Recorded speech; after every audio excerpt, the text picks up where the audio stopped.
My wife said where she went wasn't my business. Then at 2 a.m. her calls started flooding in. Emergency. Please answer. I'm scared. I read every text. Watched every call ring. Did nothing. She came home at 6 a.m., mascara streaked, heel broken. Found me eating breakfast. Why weren't you there? I took a sip of coffee.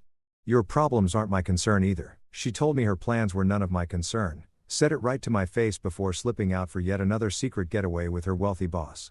Then at 2:17 in the morning, my phone started lighting up with her calls, 18 of them back to back. I watched every single one go to voicemail. I read every frantic text she sent, every desperate plea for help, and I didn't lift a finger. That was the moment I made my decision. Mercy, forgiveness, being the stand-up guy, none of that was my concern anymore either. My name is Alex Carter, and what follows is the story of how I took apart two people's lives with the same cold precision I used to put up steel frames for skyscrapers. The slow-burning kind of rage, that's the one you have to watch out for. Not the kind that explodes in a flash and burns itself out. The calculating kind. The kind that doesn't react, it plans. That's exactly what was running through me the day I came home early from a month-long job out in Wyoming, flowers in hand, thinking I'd surprise Megan and maybe finally have that conversation about kids. What happened instead was I got the surprise of my life, and it wasn't anything close to good. I pulled my truck into the garage and just sat there for a second, and everything felt exactly right. The house we'd built together, the lawn we kept perfect, the beautiful suburban life we'd created in one of Denver's best neighborhoods. I grabbed my bag from the seat, already picturing the look on her face when she saw me. 7 years of marriage, and even with the distance my work sometimes created, I was sure about us. Rock solid. The kind of couple other people looked at with envy. I was dead wrong. The front door was already unlocked, which should have set off every alarm in my head. Megan obsessed over security. She checked the locks twice every night and had talked me into installing a $1,500 alarm system just the previous year because she said she felt vulnerable when I was away. Now I understood what she really needed it for, easy disabling. As I stepped into the entryway, my boots making no sound on the hardwood I'd laid myself, I heard something that stopped my blood cold. Laughter. Her laughter, but not the kind she ever used around me anymore. This was a different sound entirely. Unguarded, intimate, the sound of two people sharing a secret that had no business being shared. I stood right there in my own hallway, invisible inside my own home, while my wife casually mapped out her betrayal without a hint of shame. The other voice was smooth and self-assured, the kind of voice that comes from spending a lifetime getting exactly what it wants and never being challenged. They were in the living room, probably on the couch I'd hauled up 3 flights of stairs and assembled with my own hands, drinking wine my paychecks had bought, with time they'd stolen from me. Next Friday is perfect, Megan was saying, her voice carrying that warm, flirtatious energy I remembered from when we first started dating, the way she used to sound when she looked at me. Alex will be in Seattle at least 2 weeks, maybe longer if the project drags on like they always do. We can have the whole weekend at Silver Peak. I'll tell him it's some kind of client crisis that needs me there immediately. He'll buy it. He always does. The man laughed, a low, greedy sound. The kind of laugh that belongs to someone who takes whatever he wants and never pays the price. You're getting real good at this, Meg. Makes me wonder what else you've been keeping hidden. What other stories you've got polished to perfection. Don't even worry about it, Daniel, she said softly. I could hear the smile behind her words. Could see in my mind the way she'd be leaning into him, touching his arm the way she once touched mine. You're my only secret. My most thrilling, most expensive secret. My way out of the dull little life I've been living. They laughed together after that, and something inside me split open. Not shattered, cracked. Like a dam that's holding on by a thread, pressure building behind it, force accumulating, waiting for the moment when it finally gives way and takes everything downstream with it. I could have walked in right then. Could have confronted them, started screaming, thrown punches, become every cliché of the betrayed husband falling apart in his own living room. But I didn't. Because standing there in the shadows of my own home with my bag still clenched in both hands, I remembered something true about myself that years of playing the devoted husband had buried. I was a builder, yes, but I also knew how to tear things down. I'd demolished structures before raising better ones in their place. That's what this moment called for. Demolition first. I backed out of that house one careful step at a time, the military muscle memory from years ago taking over without me asking it to. Got back into my truck. Drove with perfectly steady hands to the Red Canyon bar, where I knew my buddy James River would be a few drinks in by now. James and I had served together in Afghanistan. He'd saved my life on 2 separate occasions and once done something darker on my behalf without ever needing an explanation. He was the one person who would understand what I was about to become. The bar was exactly what I needed, dim and smoky despite the ban, full of people who'd seen too much and given up pretending otherwise. James was in his corner booth with a bourbon, those sharp eyes catching me the second I came through the door. He clocked everything before I even sat down. "You look like somebody just shot your dog," he said as I slid in across from him. "Except you don't own a dog." "So what happened?" I couldn't find the words right away. They were stuck somewhere between my chest and my throat like broken glass. Finally I got them out. "Megan is sleeping with her boss. They're in my house together right now. Probably in my bed." James didn't flinch or offer sympathy. He just nodded slowly, like he'd been bracing for this conversation for years. "How long have you known?" 20 minutes. Came home early. Heard them working out their next trip away. "And you walked out instead of putting him through the wall?"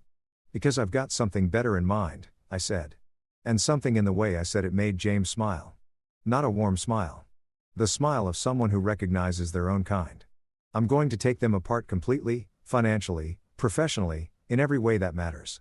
I'm going to make them regret ever crossing paths with each other, ever crossing paths with me, ever waking up on the same planet I live on." James flagged the bartender for 2 more. "Tell me what you need." The following week was a masterclass in self-control that would have impressed my old drill sergeant. I played the part perfectly. Came home from the trip I'd supposedly been on, told a convincing story about delays and contractor issues. Kissed Megan on the cheek when she flinched just slightly at my touch. Noticed how she couldn't hold my eyes for more than a second. How her phone was always face down on every surface, always face down now. She was jumpy, constantly sneaking peeks at her screen with those quick, guilt-soaked glances that people think are subtle and never are. I watched her the way a scientist watches a specimen, noting every lie, every hollow smile, every mechanical laugh, every time she said she loved me while her phone buzzed with messages that lit her up in ways I hadn't seen in years. I never pushed. Never gave her the tears and accusations and big dramatic confrontation she'd probably imagined in her head. I was cold and methodical, quietly building a case she didn't even know was being built. James, using his military network and zero regard for legal niceties, ran professional surveillance. What came back made my stomach twist: photographs, timestamps exposing every lie she'd told, credit card receipts from hotel stays we'd never taken together. Daniel Hudson. 44 years old. CEO of Hudson Marketing Group. Married, 2 kids in private school, a net worth hovering around $40 million from what public records showed. My wife's boss. Pathetically, insultingly predictable. But here's what Megan had no clue about. What no one knew except my accountant Gerald and my attorney Lisa. 2 years back, right around the time Megan started pulling away, when the warmth left her eyes and our conversations turned into transactions, I'd started protecting myself. Not a conscious decision at first, just instinct. An animal sense that winter was coming and I needed to prepare. 15 years in construction and engineering had given me connections across 3 states, a reputation for finishing big jobs early and under budget, and skills that were always in demand. So I quietly built my own company, Carter Steel Solutions, structured through enough corporate layers that even a forensic accountant with a law degree would need a week and a flashlight to map it out. Custom metal fabrication for commercial construction, precision work that commanded premium rates. And business had exploded. $30 million in contracts already lined up, profits reinvesting faster than I could plan for. All completely invisible to Megan. She still thought I was just Alex the contractor, making decent money but nothing that would make her stay. She had no idea I was building an empire while she was building her lies. I spent hours behind my closed office door, supposedly working on estimates. What I was actually doing was documenting everything. Every dollar Megan spent. Every trip. Every emergency meeting that showed up as a hotel charge. James kept feeding me photos and recordings that made my hands shake, but I filed them away without blinking. Evidence. Ammunition. The bricks I'd used to knock down the life she thought was safe. I started catching details I'd chosen not to see before. The designer wardrobe that had appeared out of nowhere. The hours she spent getting ready for work versus the 30 seconds she gave me when she got home. The way she dropped Daniel's name into conversations constantly, like he was something special instead of a married man sneaking around on his own family. The obsessive mirror checking before she left each day, like she was performing for an audience that wasn't me. The tipping point came on a Tuesday night, 3 weeks after I'd first heard them together. I sat in the living room pretending to look at my laptop while she got ready to go out. She'd become bold lately, almost daring me to say something. The outfit she had on was stunning, All designer labels, a dress I'd never seen before that probably cost someone's rent payment. Paid for with money from our joint account I'd been quietly routing into my hidden company accounts. The irony was not lost on me. "I'm going out," she announced, taking one last look in the hallway mirror and turning slowly to make sure every angle looked right. For him. Her tone was sharp, testing me, hoping I'd push back so she could start a fight and use it to justify whatever she was doing in her head. I looked up from my screen, face completely blank, giving her nothing. "Where to?" She wheeled around and there was something in her eyes, guilt mixed with defiance mixed with contempt. "Where I'm going is none of your business, none of your concern, not your problem. Honestly, you've been impossible lately. So cold and checked out and buried in your work. Maybe if you actually paid attention to your own wife instead of running off to every project that comes along, I wouldn't need to find my own entertainment." The nerve of it. The absolute, breathtaking audacity of someone who's been cheating on you then turning it around to make you the reason, making you feel responsible for pushing them away. It almost made me laugh. Almost. Instead I nodded once, keeping my face flat and unreadable. "You're right," I said, my voice completely level. "It's not my business. Have a good night, Megan. Don't bother waiting up." She hesitated, clearly expecting fireworks, needing the drama and the tears to justify herself. But when I turned back to my laptop without another word, dismissing her like she was already a ghost, she grabbed her bag and left. The door slammed hard enough to knock a picture frame sideways on the wall. I sat alone in our beautiful home, counting to 100, letting the fury roll through me and then past me, until it settled into something colder and far more useful. Rage was hot and sloppy. What I had now was ice. Clarity. Intent. Then I picked up my phone and texted James, "It's time. Get everything ready. We move tomorrow." His reply came back instantly, "Been waiting for this. Both targets. No mercy." At 2:30 in the morning my phone started buzzing on the nightstand, that vibration unbearably loud in the dead quiet of the house. Megan's name flashed on the screen once, twice, 3 times, 4. I watched it ring from where I lay on top of the covers, propped on my pillow, wide awake, staring at the ceiling. Counting each missed call like keeping score. I'd been expecting this. Daniel Hudson was a predator, but underneath that he was a coward, the type who takes what he wants right up until there's actual risk involved, and then vanishes. Something had gone sideways on their little getaway, and now she needed me. Now she wanted the man she'd been betraying to ride in and fix whatever mess she'd made, to play the dependable rescue plan she'd always kept in her back pocket. I let it ring. Let her panic. Let her feel what it was like to desperately need someone who simply wasn't there. After the 4th call, the text started. "Alex, please. I need you. Emergency. Please answer." Then, "I'm scared. Where are you?" Then, with typos that gave away how shaken she was, "Please don't do this. I'm sorry. Please." I read every single one as they came in. Felt nothing but a cold, quiet satisfaction settling deep in my chest. Whatever was happening to her out there, she'd earned every second of it. She'd made her choices.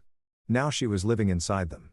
I powered off my phone and went to sleep, the deepest, most peaceful sleep I'd had in months. She stumbled back in around 6 the next morning, just as daylight was starting to color the sky. Mascara tracked down her face in dark streaks, one of her expensive Louboutin heels snapped clean off and hanging at a broken angle, the red sole catching the light like something wounded. Her dress was torn at the shoulder. She looked like the night had chewed her up and spit her back out. And when she walked into the kitchen and found me calmly eating breakfast, something between relief and terror moved across her face. "Alex," she said, and her voice was raw from crying or screaming or both. "I called you over and over. Why didn't you pick up? Why weren't you there?" I looked at her over my coffee mug, took my time, let the silence do its work, took a slow sip before answering. "The coffee was excellent. You made it pretty clear that where you were going was none of my business. So I figured where you were when you needed help wasn't my business either." Seemed consistent. I paused, watching it land. "Tough night? You don't look great." Her face ran through a whole cycle of emotions before landing on barely leashed fury. "You bastard. You absolute bastard. I could have been hurt. I could have been in real danger. Something terrible could have happened to me and you just sat there ignoring my calls. And yet here you are," I said calmly, another sip of coffee, the same tone you'd used to talk about the weather. "Alive. Unharmed. Standing in our kitchen, having managed completely without my help. Funny how that worked out. Makes you wonder what else you've been managing without my knowing." She opened her mouth to go at me again, but I was already on my feet, grabbing my keys off the hook, walking past her without so much as a glance. "I've got a meeting. Important one. Don't wait up. I paused at the door and looked back at her for just a moment.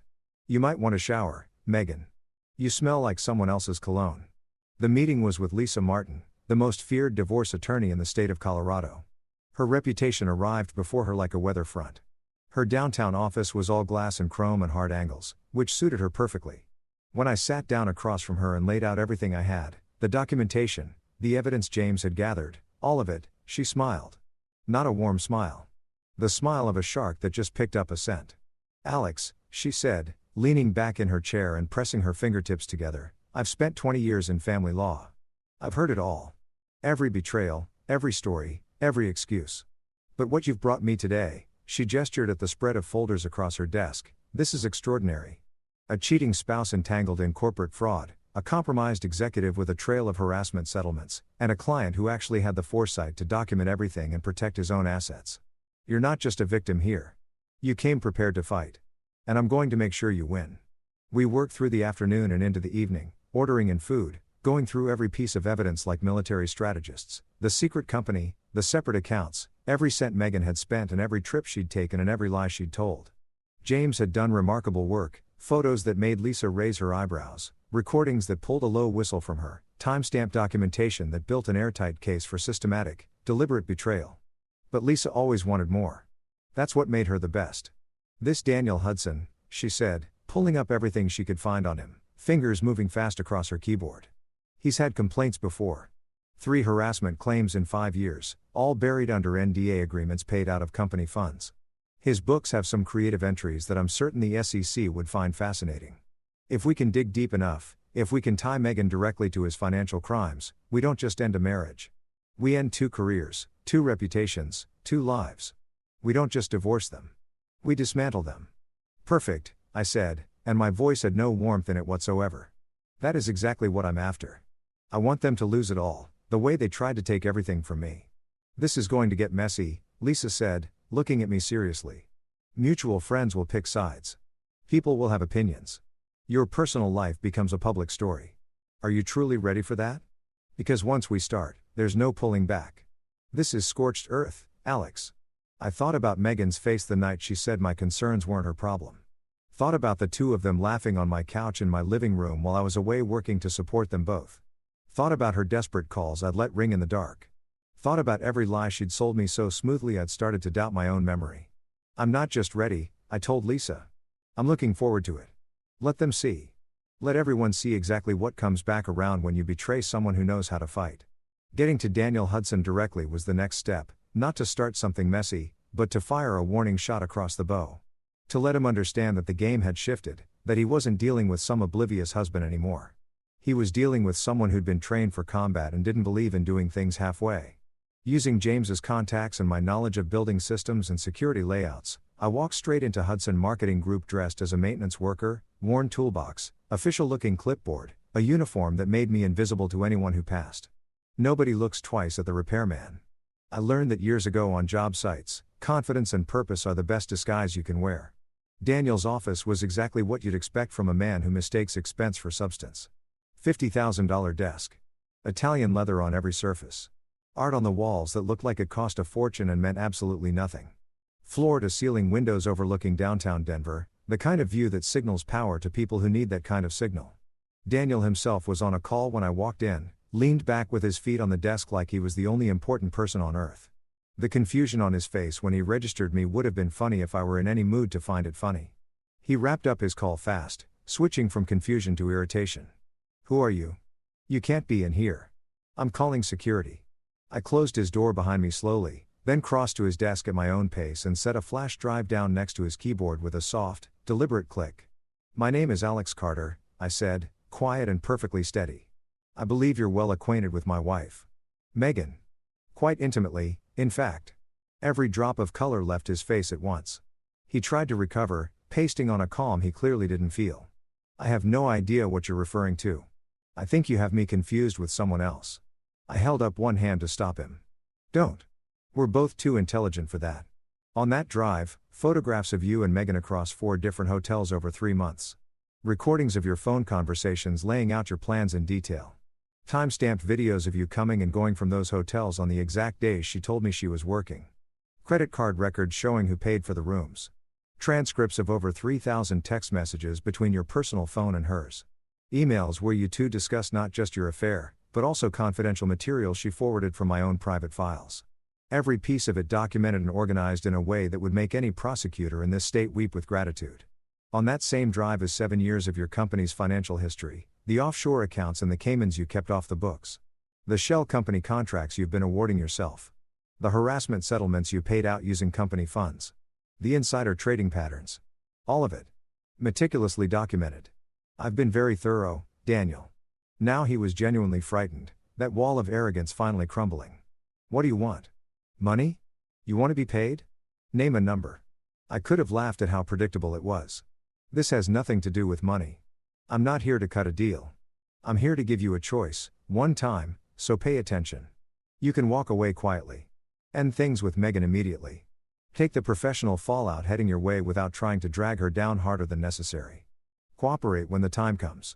And maybe, I keep the worst of what I know to myself. Maybe you just lose the corner office and the reputation instead of your freedom. And if that's not what I do? He asked, reaching for bravado and coming up short. I leaned forward over his desk, close enough that he had nowhere to look but at me. Then I reduce your entire world to rubble. The company, the reputation, the marriage, the freedom, everything. I make sure every partner, every client, every reporter in this city knows your full story. I make sure your wife learns about your other women, because Megan isn't the first, is she? I make sure your children find out who their father actually is. I show up and testify against you in person. I spend every cent I have ensuring you never work in this industry again.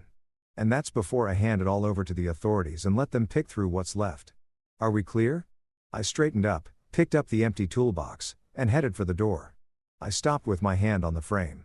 One more thing, if you warn Megan, if you try to get ahead of this or coordinate with her in any way, I'll know immediately.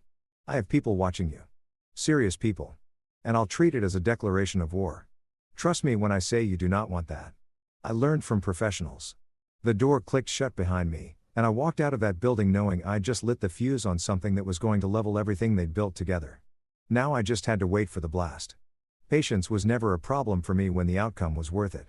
Megan grew more desperate by the day after that, like a creature that senses the trap tightening but can't figure out which direction the danger is coming from. She worked through every tool she had, dressed up in lingerie I hadn't seen in years, which I deflected with polite neutrality, picked fights over my distance, which I answered with nothing but calm, cried and apologized past the point where it could have mattered, which left me completely cold. She couldn't understand what had changed, why the patient, forgiving Alex she'd counted on for years had been replaced by this stranger who looked at her like she was already gone. She started trying to get into my finances, my email, my phone, growing increasingly frantic when she found every door locked, every password changed, every path blocked. IT professionals had helped me seal everything down tight. Every dead end she hit made her more erratic. I could see the panic building behind her eyes. The realization that whatever control she thought she had was gone, and she had no idea how to get it back. One afternoon I came home early on purpose to find her in my home office, digging frantically through a drawer of files. Fake files I'd deliberately placed and left unlocked, showing a business hemorrhaging money, debts I didn't owe, accounts that didn't exist, loans in free fall. When she looked up and found me standing in the doorway watching her, she didn't even bother pretending. The desperation had burned past shame. "What is going on, Alex?" she demanded, papers in her hands like she was holding evidence. "Where did the money go? Why is everything locked down? Why can't I access anything?" "I don't know what you mean," I said, perfectly innocent. "Everything is fine. Right where it should be." "Don't lie to me," she shouted, losing what was left of her composure. "My card got declined at Nordstrom today. You know how humiliating that was? The bank told me you moved everything into business accounts I'm not on. They said the house is in your name alone. When did that happen? What did you do?" "My company needed investment capital," I said, keeping my shrug casual. "Big growth opportunity. I'm sure it'll sort itself out, nothing you need to worry about." Her eyes narrowed and I could see the calculations running. "What company? Since when do you have a company? You're a contractor. You work for other people." "Since I started taking my future seriously," I said evenly, letting her own words come back to her. "You told me to pay more attention to my work, right? Stop being so predictable. Build something real.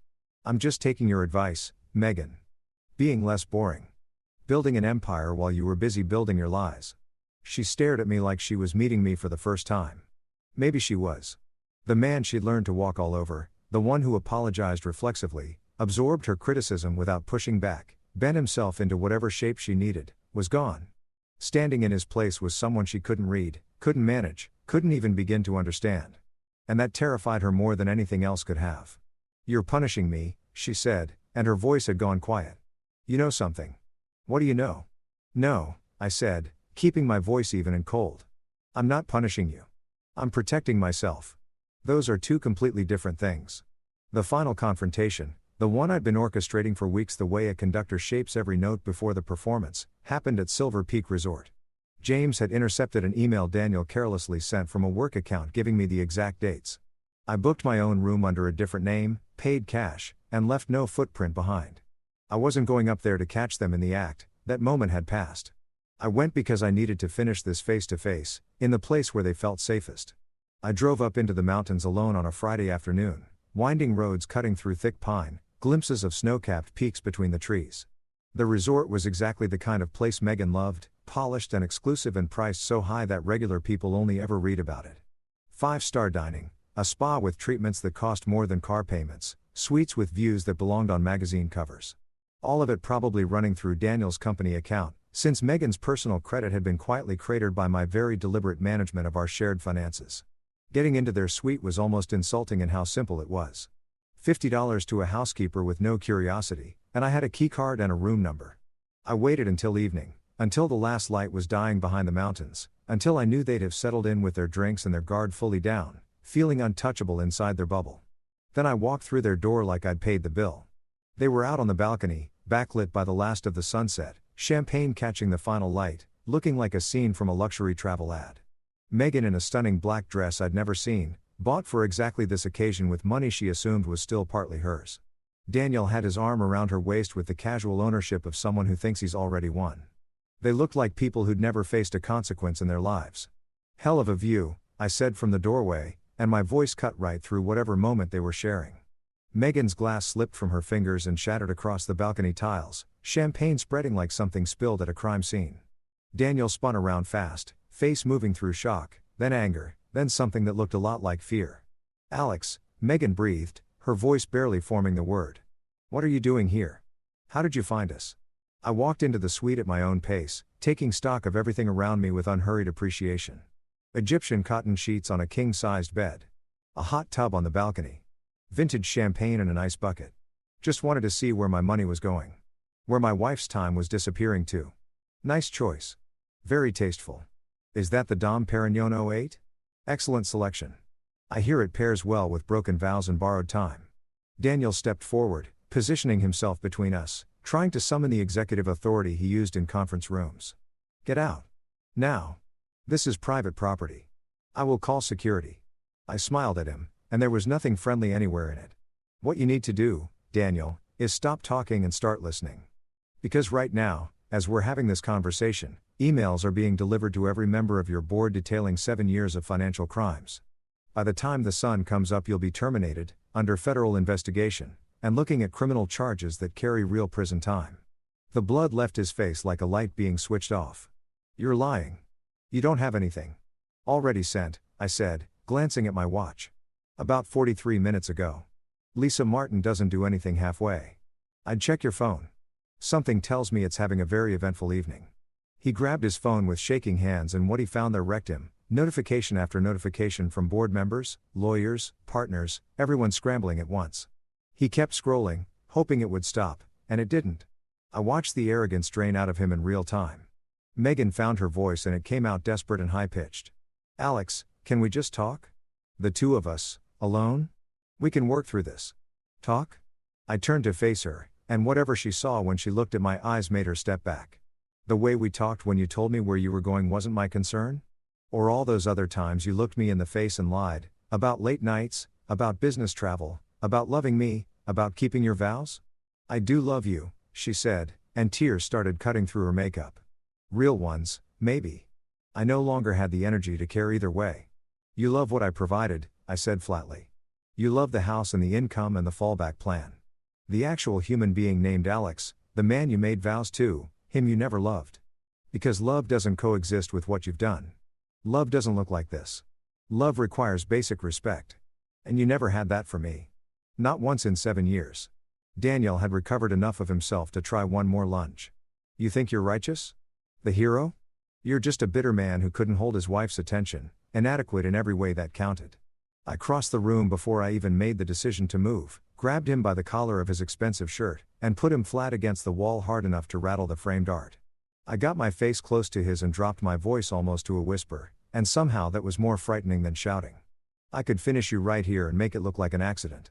But that would be too fast. Too easy. Too merciful. I want you to watch your life come apart slowly. I want you to lose the company, the title, the freedom, the family, every single thing, one piece at a time. And I want you to remember me every single day you spend in prison. I want you to remember the man you thought wasn't worth worrying about. I let him go.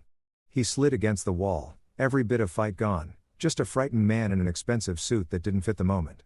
I turned to Megan and pulled a folder from inside my jacket, dropping it onto the coffee table with a sound like a gavel. Divorce papers. Already filed. Already processed. You're walking away with nothing. Zero. The house is in my name, has been since before we married. Smart move, in hindsight. The car, the investments, the savings, the retirement accounts, all mine. You'll leave with whatever's in your personal checking, which was sitting at about $3,000 last I checked. That's not legal, she said, but her voice had no strength behind it. Community property. I have rights. Already done, I said pleasantly. Lisa Martin is handling it. You should find your own attorney, though I'll warn you, most reputable ones won't touch this case once they look at the details. You're being investigated for conspiracy to commit fraud, industrial espionage, and money laundering. Forwarding confidential documents from my files to your boss's competitors, that's a federal crime. Helping structure illegal offshore accounts, also a federal crime. Opening accounts in my name without my authorization, identity theft. You've been busy, Megan. Busier than I ever knew. Her legs gave out and she sat down hard on the couch, her perfect dress wrinkling, her mascara running in dark rivers down her face. I never meant for any of this to happen. I finished for her. But it did happen. And now both of you get to live inside what you built. I headed for the door. One more pause, one more turn. You remember that night you called me at 2 a.m? All those calls in a row? All those texts begging me to respond? I was in bed. Phone right beside me. I read every message as you sent them. And I made the deliberate choice to do nothing. To let you panic. To let you feel abandoned and ignored, because you had told me, in no uncertain terms, that where you went and what you needed and who you turned to were none of my business. I simply took your advice. I applied your philosophy. Turned out it worked just fine. The look on her face in that moment, the full weight of it landing all at once, was worth every sleepless hour I'd spent getting to this point. I walked out of that suite and drove back to Denver with the windows down and the music up, feeling lighter than I had in years. Like I could finally fill my lungs all the way. What followed was a spectacularly satisfying collapse. Daniel's company imploded within days. The board voted unanimously to remove him without severance. Criminal charges came fast after that, SEC investigations, IRS warrants, the whole machinery of consequence rolling over him at once. His wife filed for divorce immediately and took what she could before the legal battle stripped everything bare. Smart woman. Megan tried to contest the divorce. Borrowed money from her parents to hire an attorney, but going up against Lisa Martin with borrowed money was like bringing a kitchen knife to a gunfight. Her attempt to rally friends around her ran straight into the wall of social media. News about the affair and the federal investigation had already spread. The dinner party crowd suddenly stopped returning her calls. What I hadn't anticipated, what genuinely caught me off guard even though it probably shouldn't have, was how fast Daniel turned on her. When prosecutors showed up with plea offers tied to cooperation, he opened up completely. Gave them everything. Threw Megan so far under the bus she left a shadow. It was her, he told investigators, told lawyers, told anyone with ears. She manipulated me. She seduced me. She was the source, forwarding her husband's confidential information, suggesting the offshore structures, helping design the illegal transactions. She was the architect. I was just going along with what she'd set in motion. Megan hadn't seen that coming at all. The man she'd burned her life down for turned on her without blinking. Her attorney called my attorney begging for contradicting testimony. I laughed and hung up. She was on her own. The investigators found hundreds of emails she'd sent Daniel, forwarding documents I'd deliberately left accessible in my home office once I knew what she was doing. Financial projections, contract details, competitive intelligence. Months of it, all time-stamped, all provable. What she'd done had long since crossed the line from an affair into something considerably more serious.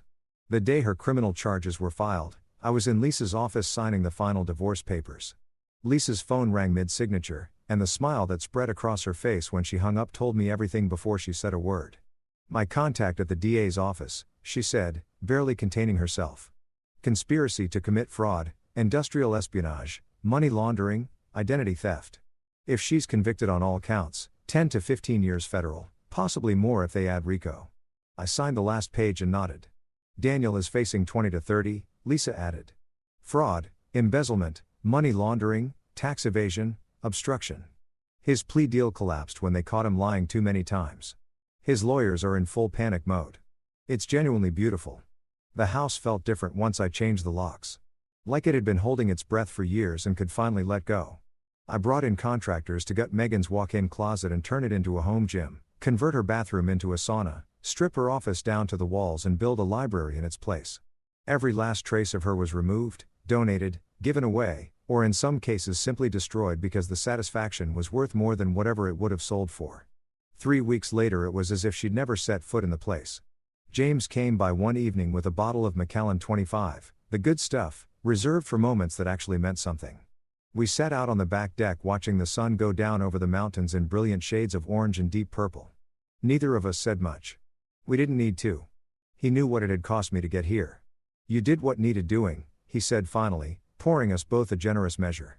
"I know," I said. Not a single regret. 2 months after the divorce closed, Carter Steel Industries won its biggest contract yet, $65 million to supply custom metalwork for a new NFL stadium in Phoenix.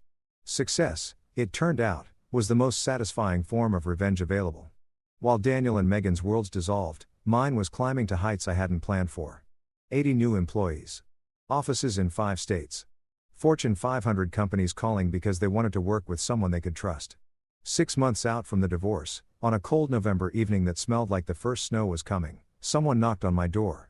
I opened it to find Megan standing there, barely recognizable as the woman I'd spent 7 years married to. The designer clothes were gone. Worn jeans, a cheap jacket, hair limp around a face that had aged a decade in less than a year. Dark circles carved deep under her eyes. She looked like she'd been broken down to the frame. "Alex," she said, and her voice cracked on the single syllable. "Please. Just 5 minutes." I stood in the doorway without moving back. 2 minutes. "Starting now." She looked past me into the house, into what used to be hers, and I could see the tears forming. "I've lost everything. My job, my apartment, they repossessed my car. My friends won't talk to me. The trial starts next month and my attorney says I'm probably going to prison for 8 to 12 years. Daniel's legal team is painting me as the mastermind who engineered the whole thing and used him. Everything is gone, Alex. All of it. And you want what from me exactly?" My voice was somewhere below freezing. "Sympathy? Money for a better lawyer? A character witness? I want you to tell them the truth," she said, reaching toward me but not quite making contact. "Tell them I didn't understand what Daniel was doing. Tell them I was just having an affair and had no idea about the fraud. Tell them I was a victim too." I let out a short, harsh laugh. "That would be a lie, wouldn't it? You knew exactly what you were doing when you forwarded my documents. You knew what those offshore structures were. You helped open accounts in my name without my knowledge. You weren't an innocent bystander, you were a willing participant. An active one." "I was in love," she shouted, desperation cracking into anger. "I wasn't thinking straight. He told me we had a future together. Told me I was special. Told me he'd leave his wife and we'd build a life. I was stupid. I was wrong. But I don't deserve prison for falling for someone."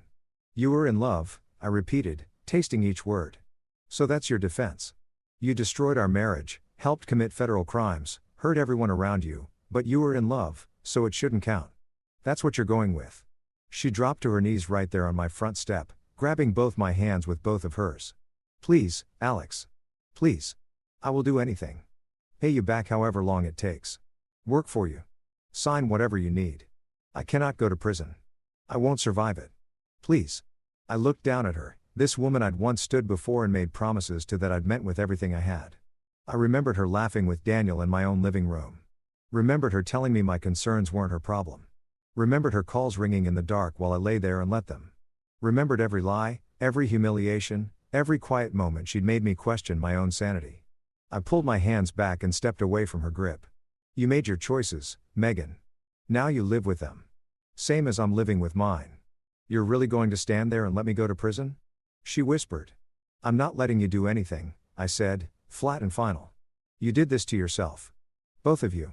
I only made sure you actually faced the consequences instead of buying your way out of them the way people like you usually do.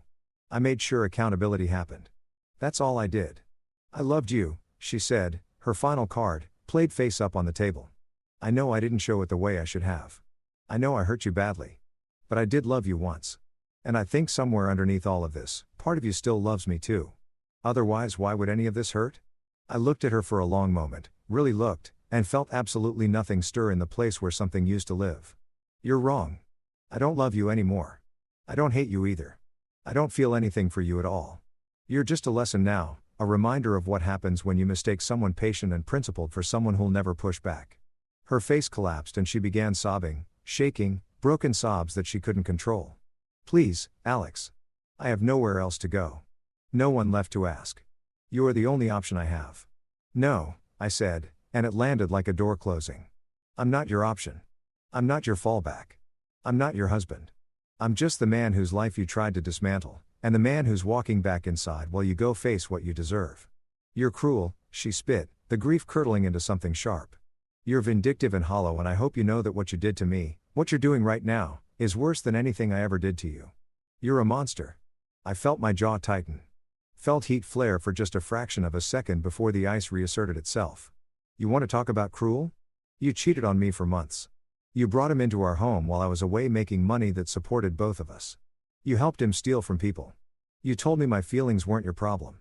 And when you needed someone in the middle of the night, I did to you precisely what you had been doing to me all along. I treated you like you didn't matter. Because to me, by then, you didn't. You stopped mattering the moment you decided I wasn't worth your loyalty. I started closing the door and she grabbed the frame with both hands. I'll tell everyone what you did, how you engineered the whole thing, how you trapped us, how you manipulated every piece of this. I'll make sure everyone knows who you really are. Go ahead, I said easily. Tell them how I protected myself from a cheating spouse and a corrupt executive. Tell them how I documented the crimes and handed the evidence to the proper authorities. Tell them how I made sure actual justice happened. I'm sure that'll really help your case. Her hands dropped from the doorframe. All of it gone out of her at once. I hate you, she whispered. Good, I said. Now you know how it feels. Now we're square. I closed the door. Turned the deadbolt. Listened to her footsteps and her crying fade as she made her way down the driveway and out of my life. Then I walked to the living room, poured a drink, and sat down in the quiet of my home. My phone buzzed. James, saw her leave. You okay? I typed back, better than okay. It's done. Megan went to trial 4 months later. The evidence against her was overwhelming enough to bury any hope she had. Daniel testified against her under oath, cutting her loose at every opportunity to carve a few years off his own sentence. She was convicted on 7 of 9 counts and sentenced to 9 years in federal prison. Daniel received 22. Their great romance, that thrilling, world-burning love affair they thought justified everything, had lasted exactly 7 months. 7 months that cost both of them everything they had and everything they would ever have. Meanwhile, Carter Steel Industries kept climbing. 120 new employees. Offices in 8 states and 2 Canadian provinces. A downtown penthouse with views that made Daniel's old office look ordinary. I started seeing a structural engineer named Rachel, someone who heard my whole story and didn't blink, who understood that sometimes good people do hard things just to survive. 2 years after the divorce was finalized, we got married quietly, surrounded by people who actually knew us. No drama. No complications. Just 2 people deciding to build something real. When Megan's sister reached out years later asking if I'd write a character reference for a parole hearing, I declined. Politely but without ambiguity. Some things that get burned down were never meant to be rebuilt. Some decisions carry permanent weight.